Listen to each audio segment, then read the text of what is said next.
के साथ सृष्टि मैठानी। हमारी खास पेशकश प्राइम टाइम डिबेट में आपका स्वागत है।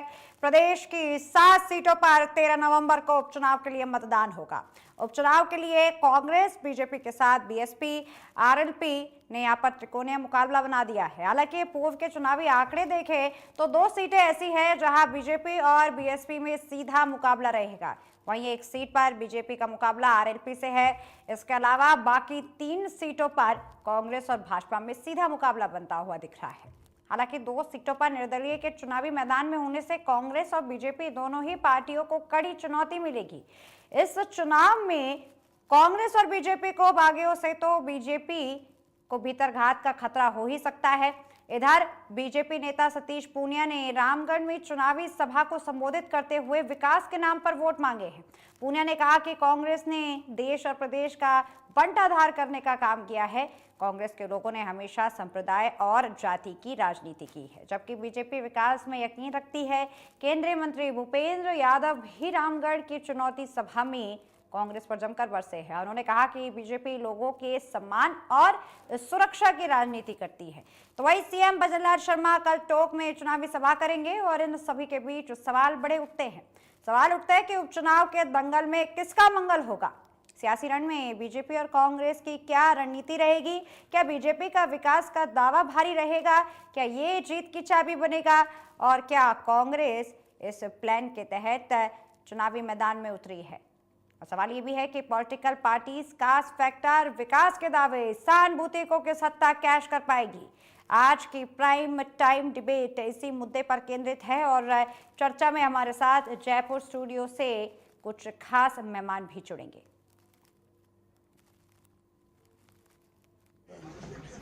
झुंझुनू की जनता की तकलीफ में, झुंझुनू की जनता के विकास में राजेंद्र भांबू आपके वोट को सही हकदार है और आपकी कथनी और करनी का बिना फर्क के आप लोगों के क्षेत्र को विकास को काम करेगा। पूरी ताकत के साथ भांबू जी ने आप लोग जिताओ। बोलो भारत माता की, भारत माता की। सबसे पहले तो मैं आप सभी को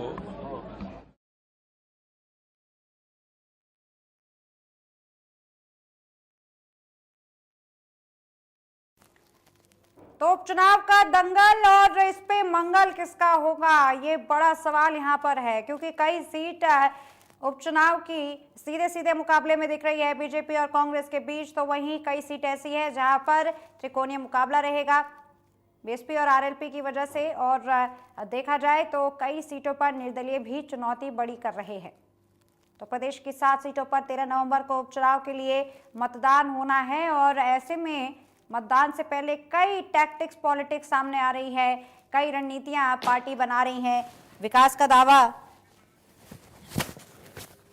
सीधे सीधे बीजेपी पार्टी कर रही है और प्रदेश की 7 सीटों पर 13 नवंबर को उपचुनाव के लिए मतदान होना है, जहां पर उपचुनाव के लिए कांग्रेस बीएसपी के साथ बीएपी आरएलपी ने जो मुकाबला है वो त्रिकोणीय तैयार करा है। हालांकि पूर्व में चुनावी आंकड़े देखे जाए तो 2 सीट ऐसी है जहां पर बीजेपी और बीएसपी में सीधा मुकाबला है।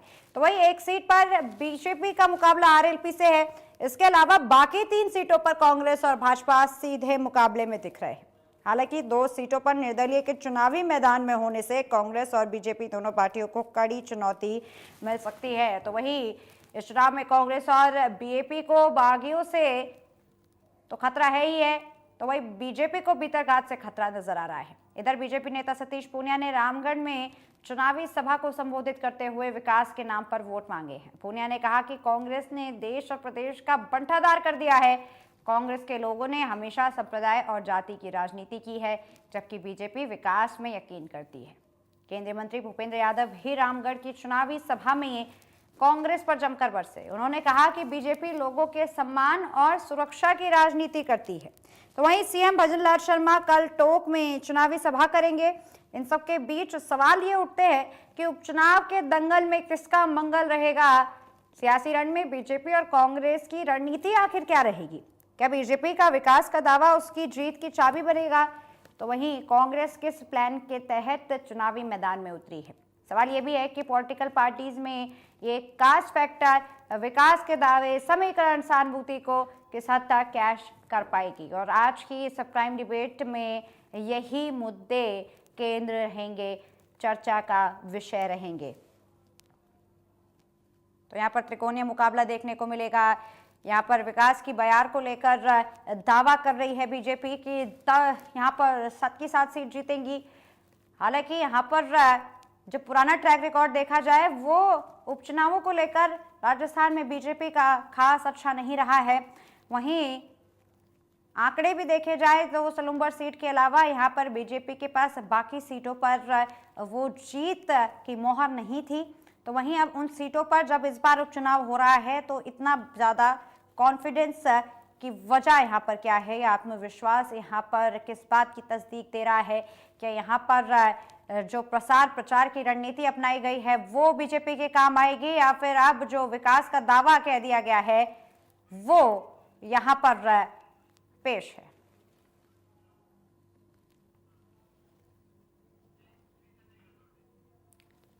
तो आज की प्राइम टाइम डिबेट का सिलसिला शुरू करें उससे पहले आपको कुछ बयान सुनवा दें।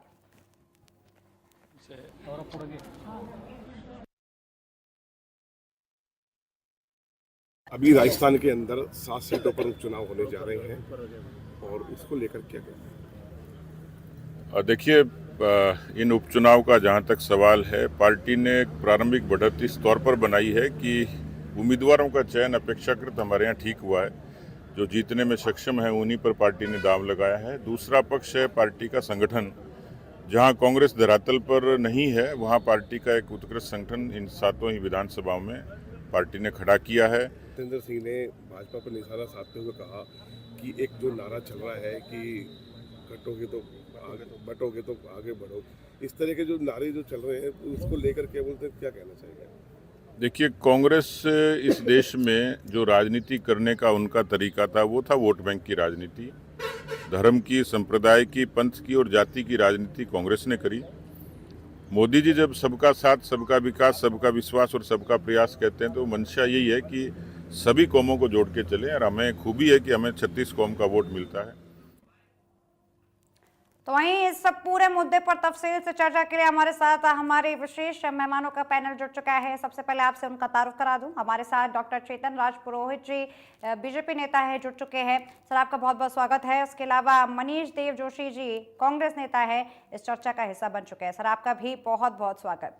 तो शुरुआत मेरी यहाँ पर कांग्रेस से रहेगी, क्योंकि जीत के दावे बीजेपी भी कर रही है, कांग्रेस भी कर रही है, लेकिन यहाँ पर इसे मैं कॉन्फिडेंस कहूं या ओवर कॉन्फिडेंस, जहां पर कांग्रेस ये कह रही है कि अब बीजेपी को एक भी सीट हाथ नहीं लगेगी, 0 सीट रहेंगी। यहां पर जो भी विकास कार्य नहीं किए गए हैं, जनता को ठगा गया है, उसी की अब तस्दीक दिखेगी। जी मैम, नमस्ते। नमस्कार। वर्तमान जो उपचुनाव है ये इस बात परिचय होगा कि सरकार किस दृष्टि से काम कर रही है, क्या भाई भतीजेवाद की स्थिति में काम कर रही है, और रही बात ये उपचुनाव, इस बात को विपक्ष को कितना मजबूत करेगा, ये बहुत जल्दी इसके परिणाम आपको दिख जाएंगे। और कांग्रेस के उम्मीदवार मजबूत हैं या कमजोर हैं, ये परिणाम ही तय करेगा। आज की तारीख में कोई भी किसी भी बयान को देना जल्दबाजी मैं समझता हूँ। और जहां तक अपराध की बात है, आज इनकी एक महिला नेता के ऊपर आक्रमण किया हमलावरों ने, कल इनके एक पार्षद पर गोलीबारी होती है। तो मैं समझता हूं कि इस स्थिति में अगर ये प्रदेश चल रहा है तो सुशासन की, विकास की बातें बेमानी लगती हैं, और इन आधारों पर कांग्रेस का कार्यकर्ता हमारे जनता के बीच गया जा रहा है और उपचुनाव में हम जीत रहे हैं। और पिछले आंकड़े भी इस बात के द्योतक हैं कि हम उपचुनाव कभी भी हुआ हो, कांग्रेस की स्थिति हमेशा मजबूत रही है। ठीक है, आंकड़े अगर आप पेश कर रहे हैं तो बीजेपी के कार्यकाल में राजस्थान के अंदर ज्यादा अपराध था या कांग्रेस के कार्यकाल में? मैम, अपराध के आंकड़े की बात नहीं कर रहा हूँ। अपराध किसी भी दृष्टि का हो, वो अपराध अपराध है। मैं फिर उसी बात पे आ रहा हूँ। मैं आपसे कल भी इस बात, अगर अपराध है तो तभी तो वो आंकड़ों की श्रेणी में जुड़ेगा। अपराध कैसा भी हो, आंकड़ों की श्रेणी में जुड़ेगा। अपराध बढ़ क्यों रहे हैं? अपराध बढ़ क्यों रहे हैं? लेकिन ज्यादा कब थे? वो मैं पूछूंगी उनसे सवाल, वो मैं चेतन जी से सवाल पूछूंगी। अच्छा, ये भी ठीक है, अपराध एक अहम मुद्दा है, विकास की बयार की बात हो रही है तो ये एक अहम मुद्दा है, इस पे मैं बात करूंगी। और कोई शिकायत नहीं है? विगत दिनों में बारिश का सीजन गया है, जी अच्छा बारिश हुई है, आप सड़कों के गड्ढे नहीं फिर पा रहे, पैचवर्क नहीं पूरे हो पा रहे हैं, सिर्फ कोरी बातें हो रही हैं। आप आमजन को कुछ तो सुविधा दो, कुछ तो राहत दो। अपन सुशासन की बात केवल भाषणों में ही हो सकती है, ग्रास रूट पे नहीं उतर सकती। ठीक है, यहाँ पर बड़े सवाल उठाए हैं। ओपनिंग कमेंट में मैं चाहूंगी चेतन जी उन्हीं का जवाब दें। यहाँ पर आपके जो प्रदेश अध्यक्ष है वो दावा कर रहे हैं कि सभी की सभी सीट जीतेंगी और इसका फैसला जो जनता है वो विकास जो 10 महीनों के अंदर बीजेपी की तरफ से किया गया है इसके बिनाम पर होगा।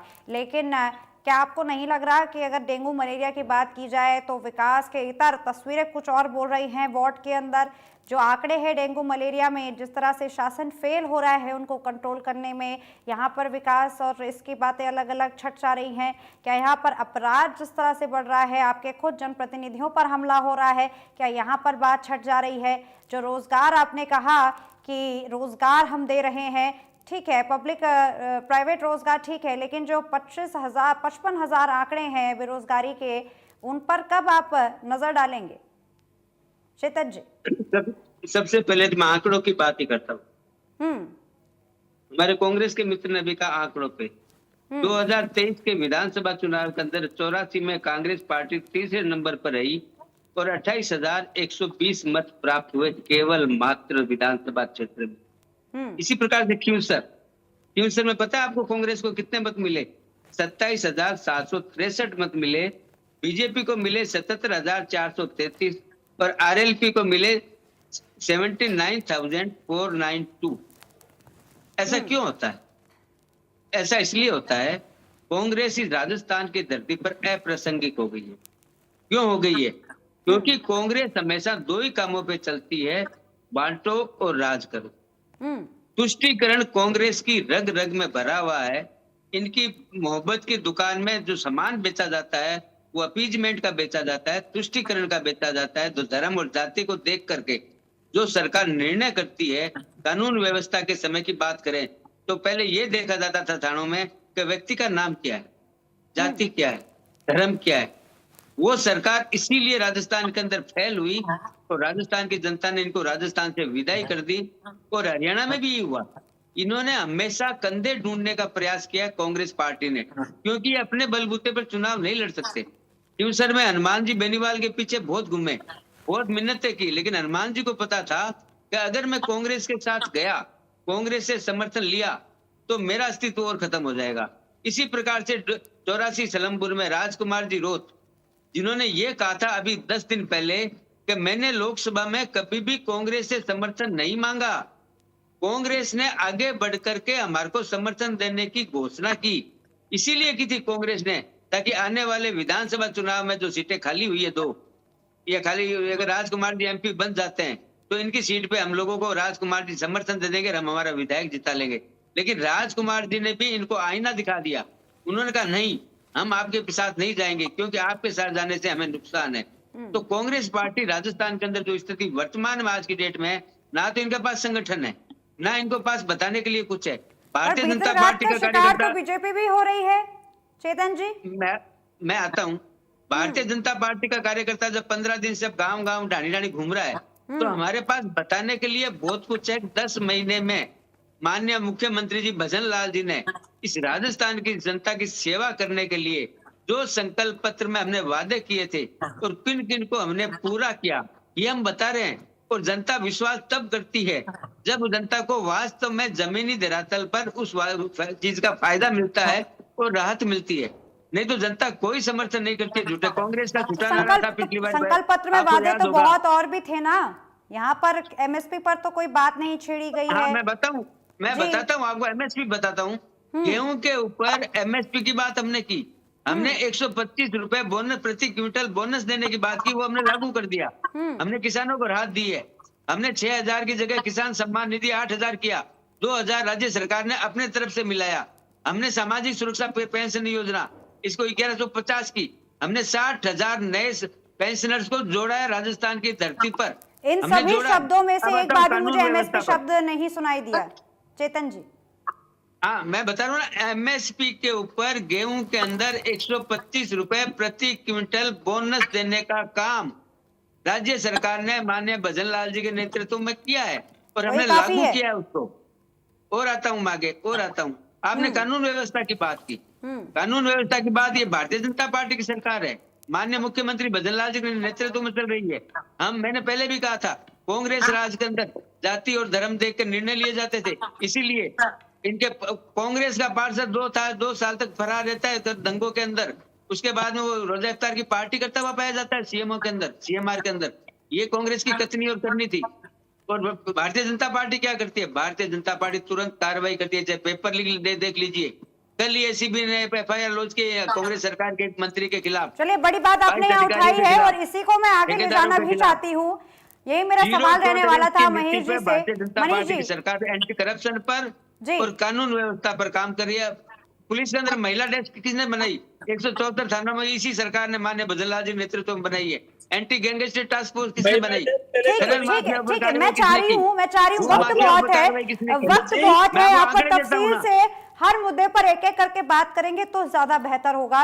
मनीष जी, आपके पास मैं आ रही हूँ, और क्योंकि आपने थोड़ी देर पहले ही मुझे ऐसे कहा था कि अपराध कोई भी हो, छोटा हो बड़ा हो, इस जगह का हो उस जगह का हो, अपराध अपराध होता है। अब जरा मुझे बताइए कि पेपर लीक समस्या जो कि काफी बड़ी गहराई हुई है राजस्थान के अंदर, अभी आपके कांग्रेसी नेता पूर्व मंत्री का नाम सामने आया है एसीबी जांच में। अभी धारीवाल की जो याचिका थी वो हाईकोर्ट ने, वहां पर ये कोर्ट ने खारिज कर दी है कि भाई जो अब 100 करोड़ के गबन का मामला चल रहा था वो चलता रहेगा, जांच होती रहेगी। चार्जशीट भी आई, चार्जशीट, अच्छा चार्जशीट याद होगी 2 दिन पहले जो चार्जशीट आई जिसमें ये खुलासा हुआ कि एससी की भर्ती परीक्षा के वक्त यहाँ पर आपके एक नेता आते हैं और वो कहते हैं कि हमारे बच्चे बच्ची इसमें भाग ले रहे हैं, कृपया करके उनका ध्यान दे लीजिएगा, इंटरव्यू में भी पास हो जाते हैं, नंबर भी उनके अच्छे आते हैं। ये सब चार्जशीट में सामने आ रहा है। तो आपके वक्त में जो पेपर लीक कि जो अब जो बातें उठाई जा रही हैं, आपके कार्यकाल में किस तरह से इसको पनाह दी जा रही थी वो तो सामने है। अब बताइए। कांग्रेस की सरकार ने नकल विरोधी बिल लाई, नकल विरोधी बिल के तहत ही आप कार्रवाई कर पा रहे हैं। जब कांग्रेस के मन में दुर्भावना अगर होती तो बिल ही नहीं लाती। जब कांग्रेस बिल लेके आई और उसी बिल पे आप काम कर रहे हो, अगर बिल नहीं होता तो आप एंटी चीटिंग बिल नहीं होता तो ये कहां से गिरफ्तारी करते हैं? और अगर इसमें जो भी अपराधी होगा, कांग्रेस किसी भी अपराध के साथ नहीं खड़ी है, न कल खड़ी थी न आज खड़ी है। कांग्रेस का स्टैंड साफ है। और रही बात ये कहते हैं जाति और धर्म में बांटने की, कांग्रेस हमेशा धर्मनिरपेक्षता का सिद्धांत पालन किया हुआ, कल भी किया, आज भी किया और हमेशा करेगी। किसी व्यक्ति विशेष धर्म जाति के पक्ष में न कल खड़ी है न आज खड़ी थी। कांग्रेस हमेशा धर्मनिरपेक्ष रही है। और रही बात, एक और बात जो मैं मूल विषय का आना चाह रहा हूँ, एक आरजीएच राज्य कर्मचारियों के लिए आरजीएचएस का विषय था। आप विगत 6 महीनों से 7 महीनों का एक रिकॉर्ड उठा के देख ले, आरजीएचएस में एक भी कर्मचारी का न भुगतान हो रहा है न उनका इलाज हो रहा है। क्या सुशासन की बातें कर रहे हैं? राज्य कर्मचारी अपने इलाज के लिए दर दर भटक रहे हैं, उनके परिजन भटक रहे हैं। क्या इसीलिए वो प्रदेश की सेवा कर रहे हैं? क्या इसीलिए वो प्रदेश की सेवा कर रहे हैं? उनका हर महीने उनका मेडिकल का इंश्योरेंस कट रहा है, उस पैसों का कौन हिसाब देगा? कोई तो जवाबदेही तय की जाएगी मैम। ठीक है, आपका ये सवाल मैं अभी उठाऊंगी चेतन जी के पास, लेकिन आप मुझे मनीष जी ये बताइए कि अगर मरहम ला दिया जाए, आरपीएससी की बातचीत करी, मैंने आपको उस चीज का जवाब दिया। हाँ ठीक है, उसी पर तो मैं दोबारा सवाल पूछ रही हूँ। अगर मरहम ला दिया जाए और कह दिया जाए कि देखो हमने मरहम रखा है लेकिन चोट हम बराबर करेंगे, तो ये कैसा जवाब हुआ? बिल आप लाए हैं, बहुत अच्छी बात है, लेकिन जिनका नाम उठ रहा है वो पार्टी से है ना, और एक नहीं बहुत बार नाम आ गया। आज एसओजी जांच कर रही है, दूध का दूध पानी का पानी करके देखिए एसओजी, और उसके बाद एसओजी जांच कर रही है। उसके बाद जिसके खिलाफ कार्रवाई होगा, अगर वो हमारे नेता होंगे तो हमारा शीर्ष नेतृत्व उसमें डिसीजन करेगा। अच्छी बात है। आप ये तो नहीं कह रहे हैं कि हमारे नेताओं के खिलाफ यहाँ पर कार्रवाई हो रही है, ये कठपुतली है केंद्र की। ये दोनों ओर की स्थिति है। ताली दोनों हाथ से बजती है, अकेले उस पर नहीं आती। अच्छा, तय करनी है कि हमने क्या क्या किया है। मैं चाहूंगी आप इस ताली एक हाथ से बजती है वाले बयान को जरा ब्रीफ कर दें, प्रकाश डाल दें। हो जाए, एसओजी इसका फेयर इन्वेस्टिगेशन कर दे, जो भी इसमें दोषी पाया जाएगा उसको कानून सम्मत कार्रवाई की जाएगी।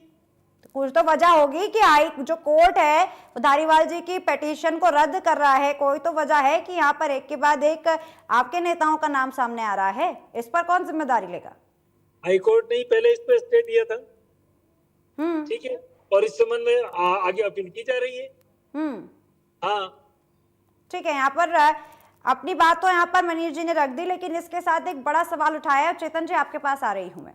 चेतन जी, यहाँ पर ठीक है, अच्छी जांच चल रही है, छोटी मछलियां पकड़ी जा रही हैं, अब बड़े मगरमच्छ पेपर लीक मामले में लगातार कार्रवाई के तहत पकड़े जा रहे हैं, लेकिन जो 55,000 के करीब ये आंकड़ा आया है बेरोजगारों का, जिन अभ्यर्थियों को मौका नहीं मिला, क्योंकि आपने तो एक के बाद एक परीक्षा रद्द करवा दी, अब इनको क्यों नहीं मौका दे रहे हैं? एक रिटर्न एग्जाम निकलवा के, मेरिट डलवा के करवा दीजिए। सिर्फ प्राइवेट सेक्टर में आप रोजगार देखेंगे क्या? इनका क्या? बिल्कुल, आपने बिल्कुल सही प्रश्न पूछा है। 28,255 नियुक्तियां इस सरकार ने अब तक आरपीएससी अधीनस्थ बोर्ड के माध्यम से पारदर्शी तरीके से 90 परीक्षाएं अधीनस्थ बोर्ड ने कराई है, 8 परीक्षाएं आरपीएससी ने कराई है, एक भी पेपर लीक नहीं हुआ। क्यों नहीं हुआ? क्योंकि ये जो सरकार संरक्षित पेपर माफिया जो थे 5 साल तक, उन्होंने जिस प्रकार का गंदा खेल यहाँ के युवाओं के साथ खेला और सरकार के समर्थन से खेला, ये अपने आप में एक सूचक है कि कांग्रेस की सरकार किस प्रकार से इस प्रदेश को चला रही थी। पहली बात। दूसरी बात, आपने मगरमच्छों की बात की। मनीष जी, मैं आपको मौका दूंगी ना बोलने का। आप दो लोग एक साथ बोलेंगे तो आवाज नहीं जा पाएगी। उनका मौका है, उनको बात पूरी रखने दीजिए, उसके बाद आऊंगी आपके पास। आपने मगरमच्छों की बात की, रोज कांग्रेस भी हमारे से सवाल पूछती थी मगरमच्छों को कब पकड़ेंगे। कल एसीबी ने एफआईआर दर्ज की है, किसके खिलाफ की है? पूर्व जलदाय मंत्री महेश जी जोशी के खिलाफ की है, 22 अधिकारियों के खिलाफ की है, 3 ठेकेदार फर्मों के खिलाफ की है। क्योंकि कोई भी काम होता है, जांच परत दर परत खुलती है और जो जो चीजें तथ्य सामने आते हैं वो एकदम से सार्वजनिक नहीं किए जाते हैं, वो गोपनीय रहते हैं। उसके बाद में जब एक स्टेज आती है कि हाँ अब इस समय इसको करना है, क्योंकि आप देख रहे होंगे जिस प्रकार से ट्रेनिंग सेंटर से एसआई को पकड़ पकड़ के ला रहे हैं, ये कांग्रेस भी कर सकती थी, लेकिन कांग्रेस ने नहीं किया। क्योंकि कांग्रेस को डर ये था कि इनके समर्थन से ये सारा हो रहा था। प्रदेश में चाहे खनन माफिया हो, चाहे भू माफिया हो, चाहे बजरी माफिया हो, पता नहीं शिक्षा माफिया हो, पता नहीं कितने माफिया 5 साल में राजस्थान की धरती पर पैदा कर दिए कांग्रेस की सरकार ने। उनसे 2-2 हाथ करने का काम माननीय मुख्यमंत्री जी के, मैं कुछ आंकड़े देना चाहता हूं आपको। 371 आतंक अपराधी हम लोगों ने पकड़े हैं, 1092 टॉप लेवल के इनामी, 4,295 स्थायी वारंटी, 646 इनामी। अवैध बजरी खनन का बताता हूँ, 602 प्रकरण दर्ज कर 420 व्यक्तियों की गिरफ्तारी की है, 45,893 टन बजरी जब्त की है। इसी प्रकार से अवैध शराब के प्रकरण, अवैध शराब के अंदर 3,118 प्रकरण दर्ज कर 2,921 व्यक्तियों की गिरफ्तारी हुई है। मादक पदार्थों के विरुद्ध कार्रवाई के अंदर 619 प्रकरण दर्ज कर 732 व्यक्तियों की गिरफ्तारी हुई है और 57.51 करोड़ रुपए के मादक पदार्थ बरामद हुए हैं। ये होती है सरकार के करने का तरीका, सरकार का विल पावर, सरकार की नीति और सरकार की नियत। ये जब सब चीजें साथ होती है तब सरकार काम कर पाती है। ये इसलिए नहीं कर पाते थे, मैं बताता हूँ आपको।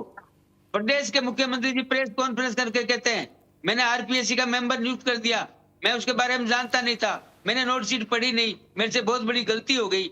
क्या कभी सुना है आपने एक आरपीएससी के मेंबर क्या संवैधानिक पद होता है? कितने लोगों का भविष्य का फैसला करता है युवाओं का अंदर बोर्ड में बैठ करके। और एक प्रदेश के मुख्यमंत्री कहते हैं कि मुझे पता ही नहीं था कि मैंने किसकी नियुक्ति कर दी, और ये बिल्कुल कैमरा के सामने आके कहते हैं। ये सरकार की कथनी और करनी थी और ये सरकार चलाने का तरीका था।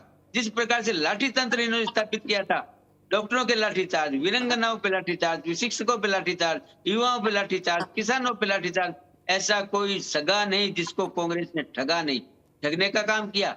इसीलिए आज कांग्रेस दर दर भटक रही है समर्थन पाने के लिए। का ट्रैक रिकॉर्ड तो बीजेपी का भी कुछ बहुत बेहतर नहीं है। खैर, इस बताइए आप 10 महीने की सरकार में आप बताइए मेरे को। मैं समावेशी बात कर रही हूँ चेतन जी, मैं केंद्र की बात भी कर रही हूँ, मैं हरियाणा में भी कह रही हूँ, मैं समावेशी बात कर रही हूँ, पर मैं अभी इस पर जिक्र नहीं करूंगी क्योंकि अभी मुद्दा राजस्थान का है। चलिए मनीष जी के पास मैं जाऊंगी। मनीष जी चलिए ठीक है, आपके कार्यकाल में जो एसीबी है वो इतनी सतर्कता से काम नहीं कर पाई, मान लेते हैं आपकी गलती नहीं है, लेकिन आपके कार्यकाल में ही क्यों इतनी ज्यादा घोटाले हुए, इतने ज्यादा भर्ती परीक्षाओं में पेपर लीक हुए, इसमें जिम्मेदारी ले लीजिए। जब भी घोटाला हुआ तो उसके खिलाफ कांग्रेस की सरकार ने कार्रवाई करी। जब भी आप सवाल नहीं समझे मनीष जी, मैं माफ कीजिए, मैं आपको रोक रही हूँ। मनीष जी माफ कीजिए, मैं रोक रही हूँ। सवाल ये है कि आपके कार्यकाल में क्यों पेपर लीक हुए? अभी 10 महीने के अंतराल में कोई पेपर लीक हमने नहीं देखा। पेपर लीक अकेली राजस्थान की समस्या नहीं है, paper leak all over India की समस्या है। और जिस स्टेटों में भी भाजपा की भी सरकार रही वहां भी पेपर लीक हुए। मुझे राजस्थान का जानना है। भाजपा की सरकार जिस दिन बनी उसके थोड़े दिन बाद एक पेपर आउट हुआ, तत्काल का तत्काल मुख्यमंत्री ने उस एग्जामिनेशन सेंटर पे परीक्षार्थी पहुंच चुके थे, तब आपने एग्जाम कैंसिल किया हुआ। ये परीक्षा का पेपर आउट होना किसी सरकार के व्यक्ति विशेष का कारण नहीं है, इसमें ये और एक बड़ा गिरोह बना हुआ है और वो गिरोह करता है और हर किसी स्टेट में किया हुआ है। उनके खिलाफ सरकार कार्रवाई कर रही है, उसके लिए हम बिल लाए और उसी बिल के आधार पर ये गिरफ्तारी कर पा रहे हैं। पेपर लीक ज्यादा क्यों हो रहे हैं, मैं अभी भी इसका जवाब नहीं जान पाई। मैं बहुत समझने की कोशिश कर रही हूँ। एक गिरोह विशेष कर रहा है, उसके खिलाफ कार्रवाई की जानी चाहिए। कांग्रेस उसके पक्ष में कल भी नहीं थी और आज भी नहीं है। पक्ष में नहीं है, मैं समझ रही हूँ ना, लेकिन आप बताइए कि अगर कार्रवाई इतनी हुई आपके कार्यकाल में तो फिर इतने बुलंद क्यों हौसले थे कि उसके बाद फिर अगला आया पेपर वो भी गया? किया हुआ है जी, हमने उस समय कितने ही लोगों को गिरफ्तार किया हुआ। मैं आपको इसको आंकड़े हो, मेरे को भी 5 मिनट का टाइम दे, मैं आपको आंकड़े दिखा देता हूँ हमने कितने लोगों को गिरफ्तारी करी। क्या वो आंकड़े? ठीक है, आप यहाँ पर कह रहे हैं आप पे वो आंकड़े नहीं है, वो आंकड़े आप तक नहीं आए, अभी आपके पास वो आंकड़े नहीं है, लेकिन सवाल वही है ना, सवाल अभी भी वहीं पे है कि आखिर अगर वो सरकार की टेंशन नहीं है, सरकार की चिंता का विषय, बेशक चाहे कोई भी सरकार हो, आप कह रहे हैं टेंशन है, चिंता का विषय है, लेकिन जिम्मेदारी नहीं है, नहीं, जिम्मेदारी भी है। कांग्रेस ने उसके खिलाफ अपना भरसक प्रयास किया, उनको गिरफ्तारी करने के लिए। उनके खिलाफ कोर्ट में मुकदमे चल रहे हैं, उनके खिलाफ अपने वकील उतारे और डबल-एजी लगाए, उनके खिलाफ एफआईआर दर्ज हुई, उनकी गिरफ्तारियां करी, उनके खिलाफ बिल लाए। कांग्रेस ने अपनी तरफ से जो हो सकता था कानून सम्मत वो हर कार्रवाई उनके खिलाफ करी है। अब बताइए जरा, अगर यहाँ पर आप उपचुनाव जीतते हैं और इस तरह के मामले सामने आते हैं तो क्या सिर्फ ये कहना कि हमने अपनी तरफ से कोशिश की थी, और अगर ये मामले उठते रहे तो काफी होगा? कोशिश नहीं करी, हमने कार्रवाई भी करी। हमने पेपर लीक वाले प्रकरण में कार्रवाई भी करी और विधानसभा में बिल लेके आए हम। ये कोई छोटी तो बात थी नहीं, जब बिल लेके आए तो आप उस पर कार्रवाई कर पा रहे हो। हाँ ठीक है, यहाँ पर आप बिल लेके आए, कार्रवाई कर रहे हैं, मछलियां पकड़ नहीं पाए, मगरमच्छ पकड़ नहीं पाए, ये सवाल आप बीजेपी से लगातार पूछते रहे, अब वो पकड़ रहे हैं। हाँ, पुलिस ने अपने जब भी उनके संज्ञान में आया उसके खिलाफ कार्रवाई करी, एफआईआर दर्ज हुई, गिरफ्तारियां हुई। चलिए ठीक है, बहुत खिंच गया ये मुद्दा। अब जरा दूसरे मुद्दों पर भी बातचीत करेंगे और अब जरा समीकरण पे आ जाते हैं। समीकरण पे विकास की बयार तो उठाया गया, लेकिन अगर विशुद्ध राजनीति देखी जाए तो त्रिकोणीय मुकाबला इस वक्त देखा जा रहा है। चितन जी के पास जाऊंगी, यहाँ पर 2 सीटें ऐसी हैं जहाँ पर त्रिकोणीय मुकाबला दिख रहा है, और ऐसे में क्या अब बीजेपी के लिए ज़्यादा मुश्किल ये मामला नहीं हो रहा है, क्योंकि बीजेपी के लिए अब यहाँ पर जो कॉम्पिटिटर्स हैं वो बढ़ गए हैं?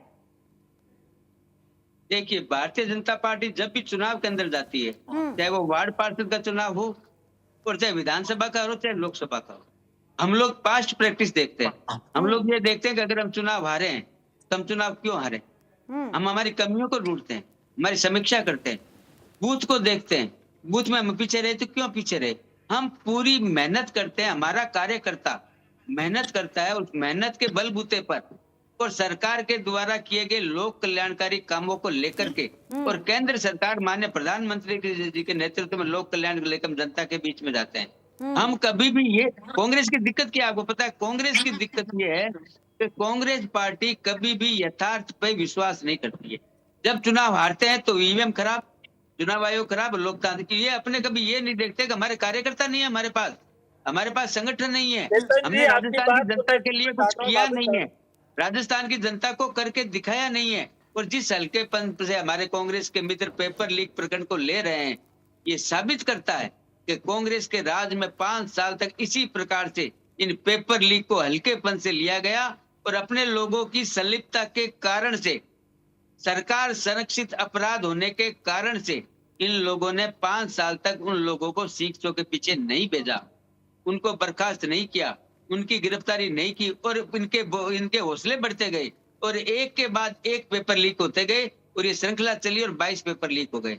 लेकिन माननीय भजनलाल जी, जब से राजस्थान में भारतीय जनता पार्टी की सरकार आई है, मैंने पहले भी आपको कहा था 90 पेपर करवा चुका है अधीनस्थ बोर्ड, 8 पेपर आरपीएससी करा चुका है, ठीक है। और एक पेपर लीक हो जाए, मजा चेतन जी, लीक हो जाए। अभी मनीष जी ने जिक्र किया कि आपके कार्यकाल के शुरुआत में ही एक पेपर लीक हुआ था जो आउट होने के बाद रद्द करना पड़ा, ये तो फिर वो स्ट्रीक तोड़ रहा है ना। आता हूँ मनीष जी जो बात कर रहे हैं मेरे को पता है, वो बात ना तो अधीनस्थ बोर्ड की है और ना आरपीएससी है, वो किसी विश्वविद्यालय के एनुअल एग्जाम की बात कर रहे हैं, ये सच्चाई है। लेकिन ये बात ये बताएंगे नहीं। ठीक है, मनीष जी से पूछ लेते हैं। मनीष जी, दावे बड़े हैं, ये दावे बड़े हैं और संगीन मामला है। एक बार मैं फैक्ट चेक कर लूं। मनीष जी, कौन से पेपर की बात कर रहे हैं आप?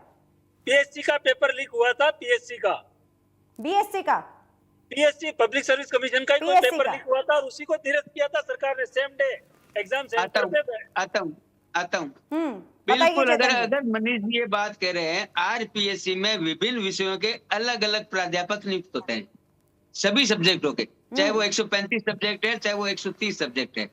उन 135 सब्जेक्टों के पेपर जब बनते हैं और उसमें कहीं भी किसी भी केंद्र पर पेपर लीक नहीं हुआ, अगर कोई गड़बड़ पाई गई एक केंद्र पर, तो हमारी सरकार ने तुरंत कार्रवाई की ना, कार्रवाई करके दोबारा पेपर करवा लिया, बात खत्म हो गई। लेकिन आप लोगों क्या करते, कार्रवाई नहीं करते थे। और जब कार्रवाई क्यों नहीं करते थे? क्योंकि ये सरकार संरक्षित अपराध था। चेतन जी, वो कह रहे हैं कि पेपर लीक हुआ, आउट हुआ, उसके बाद रद्द करना पड़ा, पेपर आउट हुआ फिर रद्द करना पड़ा। मैं बता रहा हूँ, दूसरे दिन पेपर हो गया, कभी पेंडेंसी नहीं रही कोई भी पेपर। देखो मैं बताता हूँ आपको, पेपर लीक किसको कहते हैं? पेपर लीक ये कहते हैं कि पूरा बल्क के अंदर एक जैसे ऐसा ही भर्ती परीक्षा है, इसके अंदर जो इस प्रकार के तथ्य सामने आ रहे हैं, 5 साल तक इस गवर्नमेंट ने नियुक्तियां दे दी, ट्रेनिंग सेंटर में भेज दिया, जबकि इनको पता था कि इतने पेपर लीक हुए, इतने फर्जी बने। और इसमें एक बात और बताना चाहता हूं मैं, खाली पेपर लीक नहीं है, इसके अंदर फर्जी डिग्री प्रकरण भी है, इसके अंदर डमी कैंडिडेट के भी मामले हैं। इन सारे मामलों की एसओजी जांच करके जिस प्रकार से गिरफ्तारी कर रही है, ये दिखाता है अपने आप में कि सरकार का विल पावर, सरकार की नीति और सरकार की नीयत। अगर हर बार अगली बार ही पेपर हो जा रहे थे तो फिर वो 55,000 बेरोजगारों का आंकड़ा क्यों आया, जो वो अभ्यर्थी है जो कि अपने पेपर दोबारा होने का इंतजार कर रहे हैं? आपने पेपर लीक पकड़ लिया, आप तो रद्द हो गई, आप दोबारा क्यों नहीं करवा रहे? मैंने तो निकाली है ना। कौन कह रहा नहीं हो रहा? आप सुनिए मेरे से, सुनिए। रीट लेवल फर्स्ट और रीट लेवल सेकंड जनवरी में पेपर हो रहा है, कौन कह रहा नहीं हो रहा है? टाइम टेबल आ गया उनका, को लेटर जारी होने वाले। मैं ये कह रहा हूँ, बात ये नहीं है, बात ये है कि सरकार 1 लाख लोगों को पर ये रोजगार देने जा रही है। टोटल 10 लाख हम देंगे रोजगार, चाहे प्राइवेट सेक्टर में, और 4 लाख रोजगार हम सरकारी क्षेत्र में देने जा रहे हैं। और सरकार ने यहाँ तक किया है कि सरकार ने आरपीएससी ने अधीनस्थ अभ्यर्थना मांगी है कि आपके रिक्त पदों की सूचना दीजिए, उसमें भी सरकार ने कहा 2025 तक की देंगे आप। 2025 तक जो सेवानिवृत्त होने वाले लोग हैं, सीटें खाली हैं, उनको भी साथ इंक्लूड करेंगे ताकि दोबारा पेपर कराने का चक्कर नहीं रहे। वो युवाओं को नौकरी की संख्या बढ़े, युवाओं की रिक्त पदों की संख्या बढ़े। ये सरकार का काम करने का तरीका है। ये वो सरकार नहीं है जिसने 5 साल तक युवाओं के साथ कुटारघात किया। 22 पेपर लीक हो जाते, क्या बात करते हो? सरकार की विदाई क्यों की है राजस्थान की जनता ने? इसीलिए तो की है जो सरकार होटलों में चलती थी, जो सरकार आपसी मतभेद से लड़ती रही 5 साल तक। कभी सचिन पायलट जी लड़ते रहे, कभी गहलोत साहब लड़ते रहे, कभी धारीवाल साहब लड़ते रहे। इनके लड़ने से नुकसान राजस्थान की जनता का हुआ। ये सवाल बड़ा है और हर बार उठता है, हर पटल पर उठता है, हर उपलक्ष्य में उठता है। मनीष जी, मान लीजिए ना, यहाँ पर उपचुनाव में अच्छी सीट जीत भी जाते हैं जैसा आप दावा कर रहे हैं, लेकिन जो आपके आला नेता है सचिन पायलट और अशोक गहलोत, इनके बीच में जो रार है वो एक बार फिर से देखने को मिलेगी या उसमें भी कभी काम किया जाएगा? क्योंकि ऐसे तो अगली बार आप चुनाव लड़ने आएंगे और वो 10 की 10 रहेगी, तो फिर क्या मैसेज जाएगा? न कभी रार थी, न कभी रार। कांग्रेस में न कभी रार थी न कभी रार है। हमारे दोनों शीर्ष नेतृत्व ने और हमारे दोनों नेताओं ने आज की तारीख में पूरे उपचुनाव में पूरा मन बना के उस काम को कर रहे हैं और हर उम्मीदवार के पक्ष में जाकर कांग्रेस के पक्ष में अपना मतदान मांग रहे हैं। मनीष जी, आप ऐसा कह देना कि रार थी अब नहीं है, तो वो सुनने में थोड़ा ज्यादा बेहतर लगेगा। न रार थी न रार रहेगी। रार थी, खुलेआम बयान दिए गए आपके आला नेताओं की तरफ से। सचिन पायलट कितनी बार धरने पर बैठे हैं, ये याद दिलाने की जरूरत नहीं होनी चाहिए। मनीष जी, एक घर में दो बर्तन होते हैं तो छोटी मोटी आवाजें आती रहती है, उसको रार कहते हैं, उसको रार कहते हैं। अगर एक घर के दो बर्तन बिना पार्टी फोरम में, उसको रार इसका नहीं कह सकते। पहले तो वो छोटे बर्तन नहीं है, हाँ, ठीक है, उसको रार नहीं कह सकते हैं। उसको रार ही कहेंगे। अगर पार्टी फोरम में कोई चीज बातचीत किए बिना सरेआम आ रही है, धरने दिए जा रहे हैं, इसको रार ही कहेंगे, रार के सबसे बड़ी पराकाष्ठा कहेंगे। दोनों सम्मानीय नेताओं ने भारत कांग्रेस के शीर्ष नेतृत्व में उन्होंने अलग अलग राज्यों की भी जिम्मेदारी दी और यहाँ के उपचुनाव में भी वो अपना हर समय पर यहाँ आकर कांग्रेस के पक्ष में मत मांग रहे हैं। मैं कैसे मान लूं ये ठीक होगा या ठीक है, जब आप यही नहीं मान रहे कि कभी कुछ गड़बड़ी थी भी। पायलट साहब आज 2 साथ थे। मनीष जी, मैं कैसे मान लूं कि अब रार नहीं है या ना रार ठीक हो गई है, जब आप यही नहीं मान रहे कि रार कभी थी ही नहीं। उसका परिणाम आएगा उस दिन आपको क्लियर हो जाएगा रार है या नहीं। परिणाम पहले भी आया था और फिर लोगों को भुगतना पड़ा था रार की वजह से। जिस तरह से गुटों में बट गई थी राजस्थान कांग्रेस, लोग भुगते थे। कांग्रेस कल एकजुट थी, आज एकजुट है और किसी प्रकार की कोई रार नहीं है। मैं इस बात को सिरे से खारिज करता हूँ।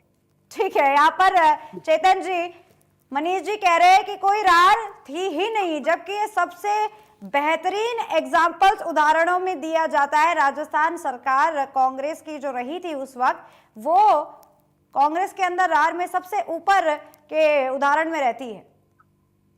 कांग्रेस के राज में डिप्टी सीएम, उप मुख्यमंत्री निकम्मा, गद्दार, किसने कहा था और क्यों कहा था? किसने कहा था कि मैं यात्रा निकालूंगा जयपुर से अजमेर तक युवाओं के पक्ष में पेपर लीक के खिलाफ? किसने कहा था और क्यों कहा था? बताइए मनीष ये जी। कांग्रेस है, ये कांग्रेस है। मनीष जी बताइए। दूसरी बात नहीं आगे बोलने दीजिए मेरे को, 1 मिनट बोलने दीजिए। ठीक है, संक्षिप्त टिप्पणी दीजिएगा, उसके बाद जवाब चाहूंगा। ये वो पार्टी है जो अपने विधायकों के खिलाफ राजद्रोह का केस दर्ज करती है। आपने देखा होगा किस प्रकार से राजद्रोह के केस बीजेपी के विधायकों के खिलाफ नहीं, कांग्रेस के विधायकों के खिलाफ किए। पहली बात। अब आता हूं मैं रोजगार के मुद्दे पर। रोजगार का मुद्दा बहुत अच्छा मुद्दा है, ये जरूरी है, युवाओं से जुड़ा हुआ मुद्दा है। अभी वर्तमान में फॉर्म भर रहे हैं सफाई कर्मचारियों के, जिसकी लास्ट डेट बढ़ाई है 20 तारीख की है। क्यों बढ़ाया टाइम? क्योंकि दीपावली के दिन से कई लोग फॉर्म नहीं भर सके। सरकार इतनी संवेदनशील है, इसको भी ध्यान में रखा। और कितनी पोस्ट है? हमारे कांग्रेस के मित्र से पूछिए कितने पदों पे सफाई कर्मचारियों के आवेदन भरे जा रहे हैं। 23,000 हमने निकाली थी, आपने 28,000 करे। उसके बीच में लोग रिटायर्ड हुए, सेवानिवृत्त हुए। कितने टाइम बाद की भर्ती आपने पेंडिंग नहीं आप बताइए ना, बताइए कितने निकाला? आप लोग नियुक्ति नहीं कर पाए, आप लोगों की नीति गलत थी। अब आता हूं आगे। चतुर्थ श्रेणी कर्मचारी 48,593 पोस्टों पे भर रहे हैं हम लोग। अब आप आइए वाहन चालक, 3,170 पद हम भरने जा रहे हैं। मैंने पहले भी कहा था ये सरकार युवाओं के लिए कृत संकल्पित है। जो युवा 5 साल तक इस कांग्रेस सरकार से पीड़ित रहा था, उसको राहत देने के लिए युवा ने मतदान किया भारतीय जनता पार्टी के पक्ष में। और युवाओं को राहत देने के लिए भारतीय जनता पार्टी कृत संकल्पित है। हमारे संकल्प पत्र को हमने गीता माना है, एक एक बिंदु हम पूरा कर रहे हैं। और नियुक्तियों की बात मैंने पहले भी कहा थी, आज भी मैं आपको एक एक चीज बता सकता हूँ। वरिष्ठ अध्यापक 8,234, अध्यापक तृतीय श्रेणी 3,555, लैब असिस्टेंट, कंप्यूटर अनुदेशक, आप किसी भी शिक्षा विभाग के पद को लीजिए, हम सारे पद भरने जा रहे हैं।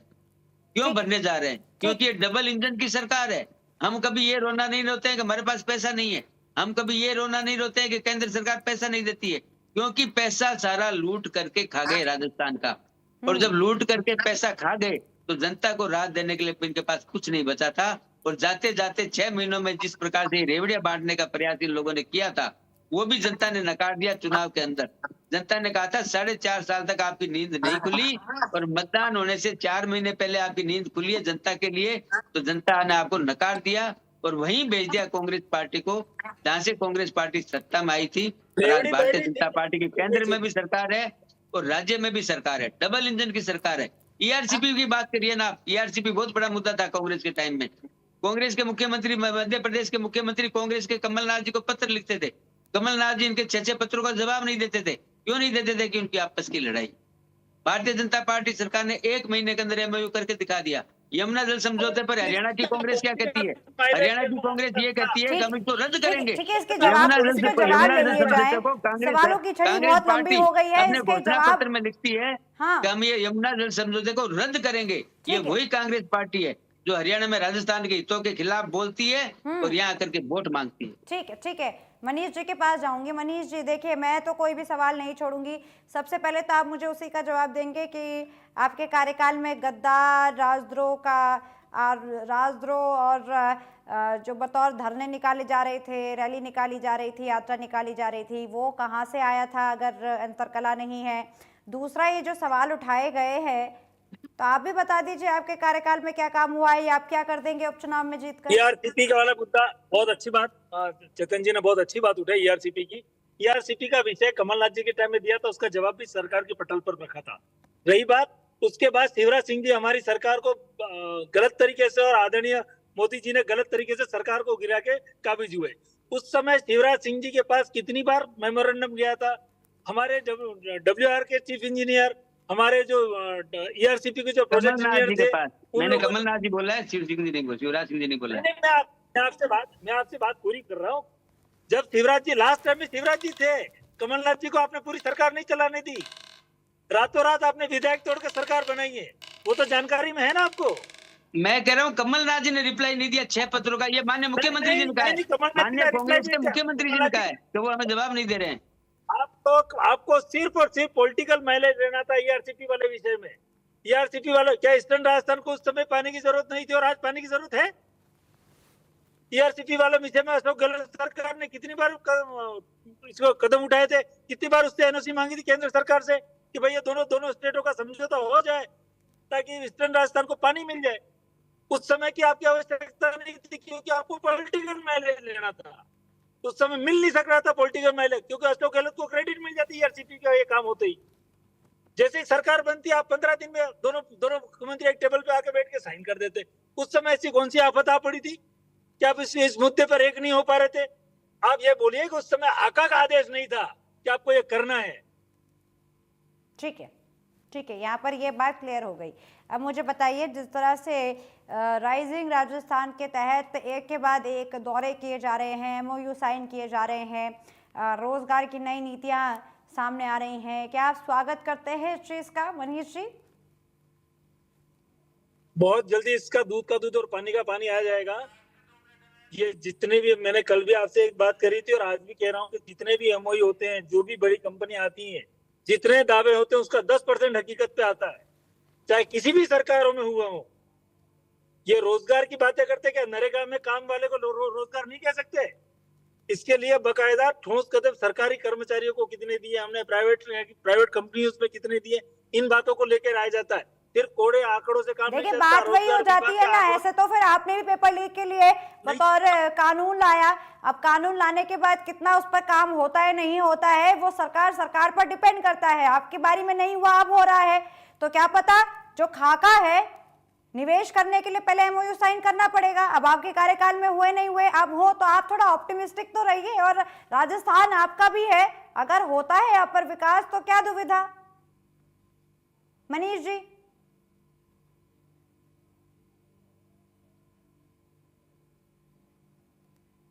तो यहाँ पर सवाल हमने बड़े उठाए हैं, और सवाल आखिर में घूमकर उसी एक तारीख पर आ रहे हैं जब मतदान होना है, उपचुनाव देखा जाना है राजस्थान के अंदर, क्योंकि दावे किए जा रहे हैं, जुबानी बयानबाजियां हो रही हैं, और यहाँ पर मुद्दे भी बड़े हैं। तो यहाँ पर इस पूरे मुद्दे पर बातचीत के लिए हमारे दोनों मेहमान हमारे साथ जुड़े हुए थे। चेतन जी, मनीष जी, आपका बहुत बहुत शुक्रिया इस पूरे मुद्दे पर बातचीत करने के लिए। और जनता तक भी हमने एक बार फिर समीकरणों के इतर आज उन सभी मुद्दों पर बातचीत की है कि आखिर त्रिकोणीय मुकाबला हो या डायरेक्ट फाइट हो, अगर दावे यहाँ पर जीत के किए जा रहे हैं काम को लेकर और अगर आरोप लगाए जा रहे हैं काम ना करने को लेकर, तो दोनों पार्टियों को यही चाबी कितना मदद करेगी, कितनों के इससे ताले खुलेंगे, कौन यहाँ पर बिना खाता खोले रह जाएंगे। तो ये बड़े सवाल थे जिनका जवाब तलाशने की हमने इस चर्चा में कोशिश करी है। ऐसी चर्चाओं के लिए आप देखते रहिए इंडिया न्यूज़ राजस्थान। मुझे दीजिए इजाज़त, नमस्कार।